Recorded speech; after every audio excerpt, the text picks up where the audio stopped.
ਬੁੱਧ ਜੀਵਨ ਅਤੇ ਸਿੱਖਿਆਵਾਂ ਦੇ ਸਾਰੇ ਸਤਿਕਾਰਯੋਗ ਸਾਥੀਆਂ ਨੂੰ ਨਮੋ ਬੁਦਾਏ, ਜੈ ਭੀਮ, ਜੈ ਭਾਰਤ, ਜੈ ਗੁਰਦੇਵ ਜੀ।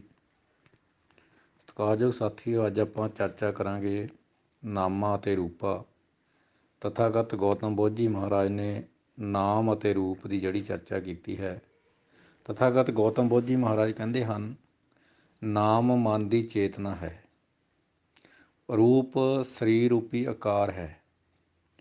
ਤਾਂ ਉਸ ਟਾਈਮ ਜਦੋਂ ਉਹ ਜਿਹੜੇ ਵੱਡੇ ਵੱਡੇ ਪੁਜਾਰੀ ਸੀਗੇ, ਵੱਡੇ ਵੱਡੇ ਆਚਾਰੀਆ ਸੀਗੇ, ਉਹਨਾਂ ਦੇ ਨਾਲ ਚਰਚਾ ਕਰਦੇ ਹਨ, ਕਿਉਂਕਿ ਉਸ ਟਾਈਮ ਵੀ ਆਤਮਾ ਪਰਮਾਤਮਾ ਵਿੱਚ ਵਿਸ਼ਵਾਸ ਰੱਖਣ ਵਾਲੇ ਲੋਕ ਜਾਂ ਉਹਦੀ ਭਗਤੀ ਕਰਨ ਵਾਲੇ ਲੋਕ ਸੀ। ਉਸ ਟਾਈਮ ਦੇ ਜਿਹੜੇ ਮੱਤ ਸੀ ਉਹ ਇਹ ਕਹਿ ਰਹੇ ਸੀਗੇ ਕਿ ਆਤਮਾ ਕਦੀ ਮਰਦੀ ਨਹੀਂ ਹੈਗੀ, ਆਤਮਾ ਫਿਰ ਜਨਮ ਲੈ ਲੈਂਦੀ ਹੈਗੀ ਆ। ਤਾਂ ਤਥਾਗਤ ਗੌਤਮ ਬੁੱਧ ਜੀ ਕਹਿੰਦੇ ਹਨ ਕਿ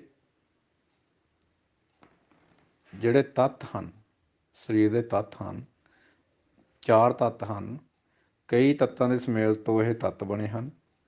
ਔਰ ਜਦੋਂ ਇਹ ਇਨਸਾਨ ਮਰਦਾ ਹੈਗਾ, ਜ਼ਰੂਰੀ ਨਹੀਂ ਹੈਗਾ ਕਿ ਉਹੀ ਤੱਤ ਹੋਰ ਇਨਸਾਨ ਵਿੱਚ ਆਉਣ। ਤੱਤ ਜਿਹੜੇ ਹੈਗੇ ਆ, ਪਾਣੀ, ਹਵਾ, ਮਿੱਟੀ, ਅੱਗ ਵਿੱਚ ਜਾ ਕੇ ਸਮਾ ਜਾਂਦੇ ਹਨ। ਜ਼ਰੂਰੀ ਨਹੀਂ ਹੈ ਕਿ ਜਿਹੜੇ ਇਨਸਾਨ ਦੇ ਵਿੱਚ ਤੱਤ, ਜਿਹੜੀ ਚੇਤਨਾ ਚੱਲਦੀ ਹੈ, ਜਿਨ੍ਹਾਂ ਤੱਤਾਂ ਦੇ ਨਾਲ ਇਨਸਾਨ ਚੱਲਦਾ ਹੈਗਾ, ਕਿ ਉਹੀ ਤੱਤ ਹੋਰ ਇਨਸਾਨ ਦੇ ਵਿੱਚ ਹੋਣ। ਤੱਤ ਬਿਖਰ ਜਾਂਦੇ ਹਨ। ਇਸੇ ਤਰ੍ਹਾਂ ਜਿਹੜੇ ਤੱਤ ਆ ਉਹ ਹਵਾ ਦੇ ਵਿੱਚ, ਪਾਣੀ ਦੇ ਵਿੱਚ, ਮਿੱਟੀ ਦੇ ਵਿੱਚ ਜਾ ਕੇ ਸਮਾ ਜਾਂਦੇ ਹਨ। ਮਿਸਾਲ ਦੇ ਤੌਰ 'ਤੇ ਕਿ ਜਿਸ ਤਰ੍ਹਾਂ ਇਨਸਾਨ ਦੀ ਬੋਡੀ ਨੂੰ ਆਪਾਂ ਜਲਾਉਂਦੇ ਹਾਂ ਤਾਂ ਉਹ ਅੱਗ ਦੇ ਵਿੱਚ, ਜਿਹਲੇ ਅੰਬਰ ਨੂੰ ਉਹ ਜਿਹੜੇ ਆ ਲਾਟਾਂ ਬਲਦੀਆਂ ਹਨ, ਤਾਂ ਜਿਹੜੇ ਤੱਤ ਆ ਉਹ ਤੱਤਾਂ ਦੇ ਵਿੱਚ ਜਾ ਕੇ ਪਾਣੀ, ਹਵਾ, ਮਿੱਟੀ, ਅੱਗ ਦੇ ਵਿੱਚ ਸਮਾ ਜਾਂਦੇ ਹਨ। ਅਤੇ ਆਤਮਾ ਨਾਂ ਦੀ ਕੋਈ ਚੀਜ਼ ਨਹੀਂ ਹੈਗੀ। ਔਰ ਉਹਨਾਂ ਨੇ ਫਿਰ ਇੱਕ ਉਦਾਹਰਨ ਦਿੱਤੀ। ਉਹਨਾਂ ਨੇ ਉਦਾਹਰਨ ਦਿੱਤੀ, ਉਸ ਟਾਈਮ ਰੱਥ ਸੀਗੇ, ਗੱਡੇ ਸੀਗੇ। ਉਹਨਾਂ ਨੇ ਕਿਹਾ ਵੀ ਜੇ ਇੱਕ ਜਿਹੜਾ ਢਾਂਚਾ ਆ, ਜਿਹੜੇ ਉਹਦੇ 2 ਧੁਰੇ ਹਨ, ਉੱਪਰ ਫੱਟੇ ਲੱਗੇ ਹਨ, ਸਾਈਡਾਂ 'ਤੇ 2 ਟਾਇਰ ਹਨ, ਵੀਲ ਜਿਹਨੂੰ ਆਪਾਂ ਕਹਿੰਦੇ ਹਾਂ। ਅਗਰ ਕਹਿੰਦੇ ਆਪਾਂ ਇਸ ਢਾਂਚੇ ਨੂੰ ਵੀਲ ਵੱਖਰੇ ਕਰ ਦਈਏ, ਧੁਰੇ ਵੱਖਰੇ ਕਰ ਦਈਏ, ਫੱਟੇ ਵੱਖੋ ਵੱਖਰੇ ਕਰ ਦਈਏ, ਅਤੇ ਫਿਰ ਇਹਨੂੰ ਆਪਾਂ ਅੱਗ ਵਿੱਚ ਸੜਾ ਦਈਏ, ਕੀ ਬਚੇਗਾ? ਤਾਂ ਕੁਛ ਵੀ ਨਹੀਂ ਬਚੇਗਾ। ਜਿੱਥੇ ਜਿੱਥੇ ਦੀਆਂ ਜਿੱਦਾਂ ਜਿੱਦਾਂ ਚੀਜ਼ਾਂ ਹੈਗੀਆਂ, ਤੱਤ ਹੈਗੇ, ਉੱਥੇ ਜਾ ਕੇ ਸਮਾ ਜਾਣਗੇ। ਔਰ ਇਹ ਕਹਿੰਦੇ ਵੀ ਇੱਕ ਢਾਂਚਾ ਜਿਹੜਾ ਚੱਲ ਰਿਹਾ ਹੈਗਾ, ਉਹਨਾਂ ਨੇ ਸਮਝਾਇਆ ਕਿ ਸਰੀਰ ਰੂਪੀ ਢਾਂਚਾ ਜਿਹੜਾ, ਇਹਨੂੰ ਮਨ ਚਲਾ ਰਿਹਾ ਹੈਗਾ। ਅਤੇ ਇਹ ਕਹਿੰਦੇ ਕੁਦਰਤੀ ਤੌਰ 'ਤੇ ਸ੍ਰਿਸ਼ਟੀ ਦਾ ਜਿਹੜਾ ਵਿਕਾਸ ਹੋਇਆ ਹੈਗਾ, ਇਹਨੂੰ ਕੋਈ ਚਲਾਉਣ ਵਾਲਾ ਨਹੀਂ ਹੈਗਾ। ਕਹਿੰਦੇ ਜੇਕਰ ਤੁਸੀਂ ਅੰਬ ਦਾ ਬੂਟਾ ਬੀਜੋਗੇ ਤਾਂ ਉੱਥੋਂ ਅੰਬ ਹੀ ਪੈਦਾ ਹੋਣਾ ਹੈਗਾ। ਅਤੇ ਬਾਕੀ ਉਹ ਮਨ ਦੀ ਚੇਤਨਾ 'ਤੇ ਬਹੁਤ ਜ਼ਿਆਦਾ ਜ਼ੋਰ ਦਿੰਦੇ ਹੈਗੇ ਆ ਵੀ ਇਨਸਾਨ ਪੱਥਰ ਯੁੱਗ ਤੋਂ ਲਾ ਕੇ, ਹੁਣ ਆਪਾਂ ਲੈ ਲਈਏ, ਪੱਥਰ ਯੁੱਗ ਤੋਂ ਲਾ ਕੇ ਜਹਾਜ਼ਾਂ ਤੱਕ, ਕਿੱਥੇ ਤੱਕ, ਅੰਬਰ ਤੱਕ ਇਨਸਾਨ ਪਹੁੰਚ ਗਿਆ ਹੈਗਾ। ਚੰਦ ਤੋਂ ਵੀ ਅੱਗੇ ਤੱਕ ਇਨਸਾਨ ਪਹੁੰਚ ਗਿਆ। ਇਹ ਸਾਰੀ ਚੇਤਨਾ ਹੈਗੀ ਆ। ਹੁਣ ਆਪਾਂ ਲੈਂਦੇ ਹਾਂ ਜੀ ਗੁਰਬਾਣੀ ਦੇ ਵਿੱਚ ਇਹਨੂੰ ਕੀ ਕਿਹਾ ਹੈਗਾ, ਇਸ ਨਾਮ ਨੂੰ, ਇਸ ਆਕਾਰ ਨੂੰ ਕੀ ਕਿਹਾ ਹੈਗਾ। ਹੁਣ ਉੱਥੇ ਵੀ ਇਹੀ ਦੱਸਿਆ ਜਾਂਦਾ ਹੈਗਾ, ਕਿਉਂਕਿ ਜਦੋਂ ਬੁੱਧਾ ਤੋਂ ਬਾਅਦ ਜਦੋਂ ਮਨੂ ਸਮ੍ਰਿਤੀ ਲਾਗੂ ਹੁੰਦੀ ਹੈਗੀ ਆ, ਅਤੇ ਉਹ ਕਹਿ ਰਹੇ ਹੈਗੇ ਕਿ 3 ਜਿਹੜੇ ਹੈਗੇ ਆ, ਵਿਸ਼ਨੂੰ, ਬ੍ਰਹਮਾ, ਮਹੇਸ਼, ਇਹਨੂੰ ਚਲਾਉਣ ਵਾਲੇ ਹੈਗੇ ਆ ਇਸ ਸ੍ਰਿਸ਼ਟੀ ਨੂੰ। ਤਾਂ ਉੱਥੇ ਵੀ ਉਹ ਜਿਹੜੇ ਆ ਵਿਸ਼ਨੂੰ, ਬ੍ਰਹਮਾ, ਮਹੇਸ਼ ਨੂੰ ਜਿਹੜੇ ਰੱਦ ਕਰਦੇ ਹੈਗੇ ਆ। ਫਿਰ ਇੱਕ ਸੰਸਾਰੀ, ਇੱਕ ਭੰਡਾਰੀ, ਇੱਕ ਲਾਏ ਦੀਵਾਨ, ਉਹ ਵੇਖੇ ਉਹਨਾਂ ਨਦਰ ਨਾ ਆਵੇ, ਬਹੁਤਾ ਇਹ ਵਡਾਣ। ਕਹਿੰਦੇ ਜੇਕਰ ਸੰਸਾਰ ਨੂੰ ਇਹ ਚਲਾਉਣ ਵਾਲੇ ਆ, ਇੱਕ ਸੰਸਾਰ ਨੂੰ ਚਲਾਉਣ ਵਾਲਾ ਹੈਗਾ, ਇੱਕ ਦੀਵਾਨ ਲਾਉਂਦਾ ਹੈਗਾ, ਇੱਕ ਭੰਡਾਰੀ ਹੈਗਾ ਜਿੱਦਾਂ ਸ਼ਿਵ ਜੀ, ਮੰਨ ਲਓ ਇੱਕ ਤਾਂ ਉਤਪਤੀ ਹੁੰਦੀ ਹੈਗੀ ਆ, ਦੂਸਰਾ ਭੰਡਾਰ ਦਾ ਇੰਤਜ਼ਾਮ ਕਰਦਾ ਹੈਗਾ, ਤੀਸਰਾ ਮਤਲਬ ਇਹ ਜਿਹੜਾ ਦੀਵਾਨ ਲਾਉਂਦਾ ਹੈਗਾ ਅਤੇ ਚਲਾ ਰਿਹਾ ਹੈਗਾ। ਫਿਰ ਕਹਿੰਦੇ ਉਹ ਕਹਿੰਦੇ ਉਹ ਵੇਖੇ ਉਹਨਾਂ ਨਜ਼ਰ ਨਾ ਆਵੇ, ਬਹੁਤਾ ਇਹ ਬਠਾਣ। ਹੁਣ ਜਦੋਂ ਇਹ ਗੁਰੂ ਨਾਨਕ ਸਾਹਿਬ ਕਹਿ ਰਿਹਾ ਤਾਂ ਉਸ ਵੇਲੇ ਊਚ ਨੀਚ ਤਾਂ ਬਹੁਤ ਹੈ। ਉਹਨਾਂ ਦਾ ਕਹਿਣ ਦਾ ਮਤਲਬ ਹੈਗਾ ਕਿ ਫਿਰ ਇਹ ਅੰਨੇ ਆ, ਇਹਨਾਂ ਨੂੰ ਦੀਦਾ ਨਹੀਂ ਹੈਗਾ, ਫਿਰ ਸਮਾਜ ਵਿੱਚ ਮਾੜਾ ਕਿਉਂ ਹੋ ਰਿਹਾ। ਬ੍ਰਹਮਾ ਵਿਸ਼ਨ ਮਹੇਸ਼ ਨਾ ਕੋਈ, ਅਵਰ ਨਾ ਦੀਸੇ ਏਕੋ ਸੋਈ, ਗੋਪੀ ਕਾਨ ਨਾ ਗਊ ਗਵਾਲਾ, ਤੰਤ ਮੰਤ ਪਖੰਡ ਨਾ ਕੋਈ, ਨਾ ਕੋਈ ਵੰਸ ਵਜਾਏ ਦਾ। ਦੇਖੋ ਇੱਥੇ ਬ੍ਰਹਮਾ ਵਿਸ਼ਨ ਮਹੇਸ਼ ਨੂੰ ਤਾਂ ਉਹਨਾਂ ਨੇ ਰੱਦ ਕੀਤਾ, ਕਹਿੰਦੇ ਇੱਥੇ ਕੋਈ ਨਹੀਂ ਹੈਗਾ ਇਹਨੂੰ ਚਲਾਉਣ ਵਾਲਾ, ਇਸ ਦੁਨੀਆ ਨੂੰ ਚਲਾਉਣ ਵਾਲਾ। ਅਤੇ ਨਾ ਉੱਥੇ ਉਹਨਾਂ ਨੇ ਗੋਪੀ ਕਾਨ ਗਊ ਗਵਾਲਾ ਤੰਤ ਮੰਤ ਪਖੰਡ ਨਾ ਕੋਈ, ਉਹਨਾਂ ਨੂੰ ਵੀ ਰੱਦ ਕਰ ਦਿੱਤਾ। ਨਾ ਕੋਈ ਕਹਿੰਦੇ ਇੱਥੇ ਵੰਸ ਵਜਾਈ ਦਾ। ਜਿਹੜੀਆਂ ਇਹਨਾਂ ਦੀਆਂ ਕਥਾ ਕਹਾਣੀਆਂ ਦੇ ਵਿੱਚ ਜਿਨ੍ਹਾਂ ਨੂੰ ਹੀਰੋ ਬਣਾਇਆ ਸੀਗਾ ਉਹਨਾਂ ਨੂੰ ਵੀ ਰੱਦ ਕਰ ਦਿੱਤਾ ਹੈਗਾ। ਹੁਣ ਸੋਚਣ ਵਾਲੀ ਗੱਲ ਹੈਗੀ ਆ ਕਿ ਵਿਦੇਸ਼ਾਂ ਵਿੱਚ ਵਿਸ਼ਨੂੰ ਬ੍ਰਹਮਾ ਮਹੇਸ਼ ਜਿਹੜੇ ਕਹਿੰਦੇ ਵੀ ਹਜ਼ਾਰਾਂ ਸਾਲ ਪਹਿਲਾਂ ਇਹਨਾਂ ਤੋਂ ਜਿਹੜੀ ਉਤਪਤੀ ਹੋਈ ਹੈਗੀ ਆ, ਅਤੇ ਇੱਥੇ ਕਿਉਂ ਨਹੀਂ ਹੈਗਾ ਉਹਨਾਂ ਦਾ ਨਾਂ। ਜਾਣੀ ਕਿ ਪਹਿਲੇ ਸਾਡੇ ਪੁਰਖਿਆਂ ਨੇ ਰੱਦ ਕਰ ਦਿੱਤਾ ਹੈਗਾ। ਅਤੇ ਜਿਹੜੀ ਗੱਲ ਤੱਤਾਂ ਦੀ ਗੱਲ ਕਰਦੇ ਆ, ਉਹੀ ਗੱਲ ਜਿਹੜੇ ਸਾਡੇ ਸਤਿਗੁਰੂ ਮਹਾਰਾਜ ਕਰ ਰਹੇ ਹੈਗੇ ਆ। ਉਹ ਕਹਿੰਦੇ ਹੈਗੇ ਆ ਕਿ ਗੁਰ ਕਿਰਪਾ ਜੇ ਨਰ ਕੋ ਕੀਨੀ, ਤੋਏ ਜੁਗਤ ਪਛਾਣੀ, ਨਾਨਕ ਲੀਨ ਪਿਓ ਗੋਬਿੰਦ ਜਿਉ ਪਾਣੀ ਸੰਗ ਪਾਣੀ। ਉਹੀ ਬੁੱਧ ਵਾਲੀ ਗੱਲ ਆ ਗਈ ਜੀ। ਕਹਿੰਦੇ ਗੁਰੂ ਨੇ ਸਾਡੇ 'ਤੇ ਕਿਰਪਾ ਕਰ ਦਿੱਤੀ ਹੈਗੀ ਆ। ਗੁਰ ਕਿਰਪਾ ਜੇ ਨਰ ਕੋ ਕੀਨੀ, ਇਹ ਮੈਨੂੰ ਇਸ ਜੁਗਤ ਦੀ ਸਮਝ ਲੱਗ ਗਏ ਹੈਗੇ ਆ। ਕਹਿੰਦੇ ਨਾਨਕ ਲੀਨ ਪਿਓ ਗੋਬਿੰਦ ਸਿਉ। ਗੋਬਿੰਦ ਗੋਬਿੰਦ ਗੋਬਿੰਦ ਹੈ ਕੀ ਆ। ਨਾਨਕ ਲੀਨ ਪਿਓ ਗੋਬਿੰਦ ਸਿਉ, ਜਿਉ ਪਾਣੀ ਸੰਗ ਪਾਣੀ। ਉਹੀ ਗੱਲ ਆ ਗਈ ਨਾ, ਜਦੋਂ ਇਨਸਾਨ ਮਰਦਾ ਹੈਗਾ ਉਹਦੇ ਜਿਹੜੇ ਤੱਤ ਹੈਗੇ ਆ, ਪਾਣੀ ਹਵਾ ਮਿੱਟੀ ਅੱਗ ਵਿੱਚ ਜਾ ਕੇ ਸਮਾ ਜਾਂਦੇ ਹਨ। ਕੌਣ ਮੂਆ ਰੇ ਕੌਣ ਮੂਆ, ਬ੍ਰਹਮ ਗਿਆਨੀ ਮਿਲ ਕਰੋ ਵਿਚਾਰਾ, ਇਹ ਤੋਂ ਚਲਤ ਪਿਆ। ਹੁਣ ਜਿਹੜਾ ਬ੍ਰਹਮ ਗਿਆਨੀ ਹੈਗਾ, ਜਿਹੜਾ ਇਹ ਉਸੇ ਤਰ੍ਹਾਂ ਜੋ ਬ੍ਰਹਿਮੰਡੇ ਸੋਈ ਪਿੰਡੇ, ਜੋ ਖੋਜੇ ਸੋ ਪਾਵੇ। ਹੁਣ ਬ੍ਰਹਮ ਗਿਆਨੀ ਉਹਨੂੰ ਕਿਹਾ ਹੈਗਾ ਜਿਹੜਾ ਬ੍ਰਹਿਮੰਡ ਦੇ ਵਰਤਾਰੇ ਦੀ ਜਾਣਕਾਰੀ ਰੱਖਣ ਵਾਲਾ ਹੈਗਾ। ਹੁਣ ਇਹ ਸੱਚੇ ਪਾਤਸ਼ਾਹ ਕਹਿ ਰਹੇ ਹਨ ਕਿ ਇਹ ਤੋਂ ਚਲਤ ਪਿਆ। ਇਹ ਤਾਂ ਕਹਿੰਦੇ ਵੀ ਤਾਂ ਜਿਹੜੇ ਤੱਤ ਆ ਇਹ ਚੱਲੀ ਜਾਂਦੇ ਹੈਗੇ ਆ, ਇੱਕ ਤੋਂ ਦੂਸਰੇ ਗਾਹਾਂ ਤੇ ਗਾਹਾਂ, ਠੀਕ ਹੈ ਨਾ, ਤੱਤਾਂ ਦੇ ਵਿੱਚ ਸਮਾ ਜਾਂਦੇ ਹੈਗੇ ਆ। ਬ੍ਰਹਮ ਗਿਆਨੀ ਮਿਲ ਕਰੋ ਵਿਚਾਰ। ਹੁਣ ਇਹ ਉਸੇ ਤਰ੍ਹਾਂ ਜਿਉਂ ਜਲ ਮੇ ਜਲ ਆਏ ਖਟਾਨਾ, ਤਿਉਂ ਜੋਤੀ ਸੰਗ ਜੋ ਸਮਾਨਾ। ਹੁਣ ਜਿੱਦਾਂ ਸਮੁੰਦਰ ਦੇ ਵਿੱਚ ਲਹਿਰਾਂ ਉੱਠਦੀਆਂ, ਲਹਿਰਾਂ ਉੱਥੇ ਸਮਾ ਜਾਂਦੀਆਂ ਹਨ। ਇਸੇ ਤਰ੍ਹਾਂ ਦੇਖੋ ਕਿੱਡੀਆਂ ਉਦਾਹਰਨਾਂ ਦੇ ਰਹੇ ਹੈਗੇ ਆ। ਪਰ ਉਹ ਕਹਿੰਦੇ ਸੀਗੇ ਮਤਲਬ ਇਹ ਜਾਣੀ ਕਿ ਜਿਹੜੇ ਊਚ ਨੀਚ ਹੈਗਾ, ਜਿਹੜੀਆਂ ਜਾਤਾਂ ਬਣੀਆਂ ਹੈਗਾ, ਇਹਨਾਂ ਨੇ ਸੇਵਾ ਕਰਨੀ ਉੱਚ ਵਰਨਾਂ ਦੀ, ਕਿ ਇਹ ਜਾਣ ਕੇ ਰੱਬ ਦਾ ਹੁਕਮ ਆ। ਪਹਿਲਾਂ ਤਾਂ ਇੱਥੋਂ ਹੀ ਉਹਨੂੰ ਰੱਦ ਕਰਦੇ ਹੈਗੇ ਆ ਕਿ ਤੱਤਾਂ ਤੋਂ ਇਨਸਾਨ ਬਣਿਆ ਹੈਗਾ। ਫਿਰ ਮਨ ਦੀ ਗੱਲ ਕਰਦੇ, ਜਿੱਦਾਂ ਤਥਾਗਤ ਗੌਤਮ ਬੁੱਧ ਜੀ ਮਨ ਦੀ ਗੱਲ ਕਰਦੇ ਆ।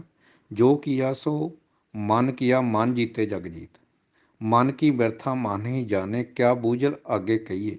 ਮਨ ਰਾਜਾ ਸੁਲਤਾਨ ਹੈ, ਉਹੀ ਆਪਣਾ ਦੀਪਕ ਆਪ ਭਵੋ ਇਨਸਾਨ, ਆਪਣੀ ਕਰਨੀ ਦਾ ਆਪ ਮਾਲਕ ਹੈ। ਮਨ ਮੈਲਾ ਤਾਂ ਸਭ ਕੁਛ ਮੈਲਾ, ਮਨ ਧੋਤੇ ਤਨ ਅੱਛਾ ਨਾ ਹੋਈ। ਮਨ ਮਾਰੇ ਤਾਂ ਸਭ ਕੁਛ ਮਰੇ। ਸਤਿਕਾਰਯੋਗ ਸਾਥੀਓ, ਸਾਰੀ ਜਿਹੜੀ ਕਹਾਣੀ ਹੈਗੀ ਆ ਚੇਤਨਾ ਦੀ ਹੈਗੀ, ਜਿਹਨੂੰ ਆਪਾਂ ਨਾਮ ਕਹਿੰਦੇ ਆ, ਮਨ ਦੀ ਹੈਗੀ ਆ।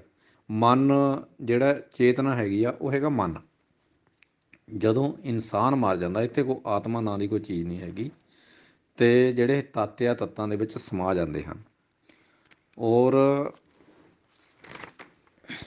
ਪਵਨ ਗੁਰੂ ਪਾਣੀ ਪਿਤਾ ਮਾਤਾ ਧਰਤ ਮਹਤ, ਦਿਵਸ ਰਾਤ ਦੁਇ ਦਾਏ ਦਾਇਆ, ਖੇਲੇ ਸਗਲ ਜਗਤ।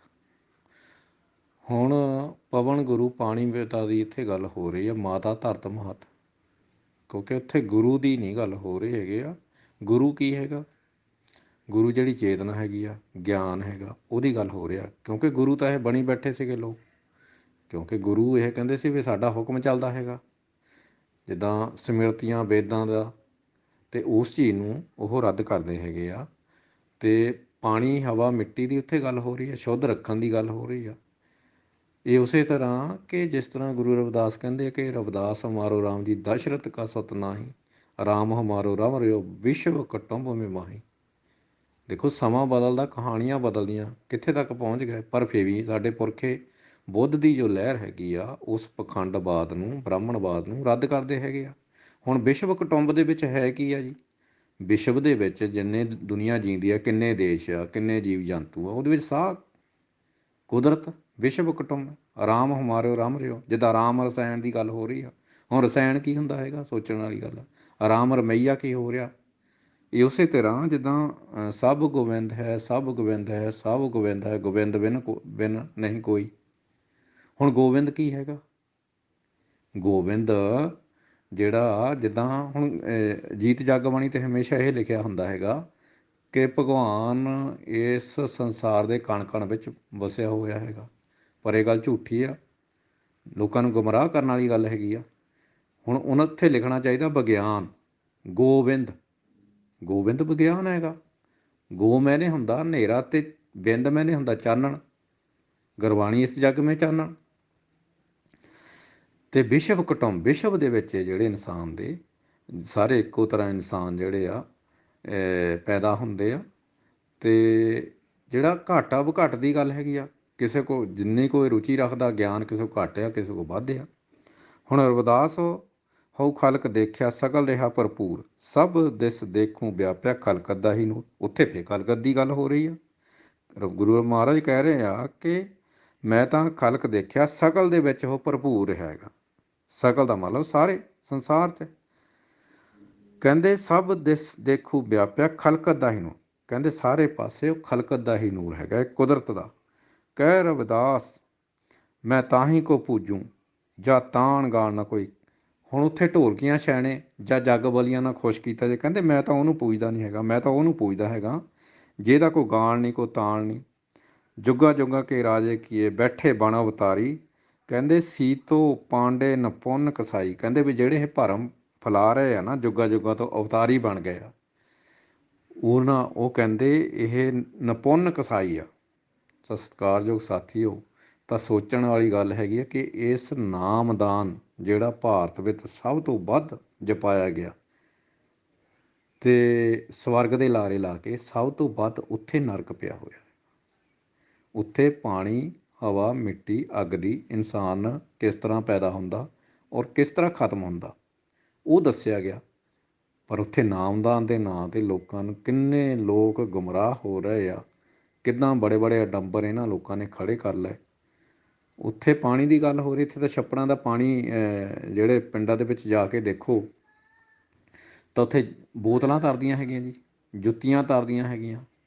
ਇੰਨਾ ਗੰਦਾ ਸਿਸਟਮ ਹੈਗਾ। ਹਵਾ ਕੌੜੀ ਹੋ ਗਈ।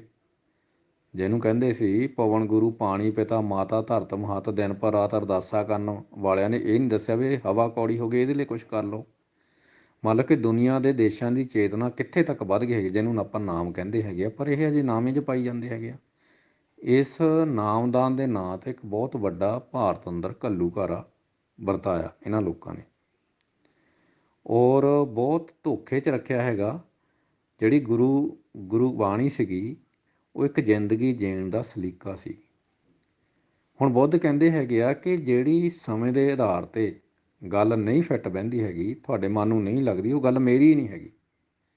ਇਸੇ ਤਰ੍ਹਾਂ ਜਿਸ ਤਰ੍ਹਾਂ ਬੁੱਧ ਦੇ ਸਮੇਂ ਆਤਮਾ ਪਰਮਾਤਮਾ ਵਾਲੇ ਸੀਗੇ, ਨਾਮ ਜਪਾਉਣ ਵਾਲੇ ਸੀਗੇ, ਆਤਮਾ 'ਚ ਵਿਸ਼ਵਾਸ ਰੱਖਣ ਵਾਲੇ ਸੀਗੇ, ਉਸੇ ਤਰ੍ਹਾਂ 1950 ਤੋਂ ਬਾਅਦ ਬਾਬਾ ਸਾਹਿਬ ਸ਼ਾਹ ਫੂਲੇ ਅੰਬੇਡਕਰ ਜਿਹੜੀ ਕ੍ਰਾਂਤੀ ਦੇ ਆਧਾਰ 'ਤੇ ਕਰੋੜਾਂ ਲੋਕਾਂ ਦਾ ਭਲਾ ਹੋਇਆ ਹੈਗਾ, ਉਹ ਉਸ ਕ੍ਰਾਂਤੀ ਦਾ ਇਹਨਾਂ ਲੋਕਾਂ ਨੇ ਭੋਗ ਪਾ ਕੇ ਰੱਖ ਦਿੱਤਾ ਹੈਗਾ। ਹਿੰਦੂਵਾਦ ਵੱਲ ਨੂੰ ਖਿੱਚ ਖਿੱਚ ਕੇ ਮਾਨਸਿਕ ਤੌਰ 'ਤੇ ਗੁਲਾਮ ਕਰਨਾ ਲੋਕਾਂ ਨੂੰ, ਬਹੁਤ ਵੱਡਾ ਇਹ ਇੱਕ ਘੱਲੂਘਾਰਾ ਸਤਿਕਾਰਯੋਗ ਸਾਥੀਓ ਨਾਮਦਾਨ ਦੇ ਉੱਪਰ ਵਰਤਿਆ ਹੈਗਾ। ਗੁਰਬਾਣੀ ਦਾ ਮੈਂ ਯਤਨ ਕੀਤਾ, ਕੋਸ਼ਿਸ਼ ਕੀਤੀ, ਗੁਰਬਾਣੀ ਦਾ ਔਰ ਬੁੱਧਾਂ ਦਾ ਰੱਬ ਜਿਹੜਾ ਹੈ ਨਾਮਦਾਨ ਇਹ ਆ। ਅਤੇ ਇੱਥੇ ਵਿਚਾਰ ਸਾਥੀਓ ਜ਼ਰੂਰ ਕਰਿਓ। ਜੈ ਭੀਮ, ਜੈ ਭਾਰਤ।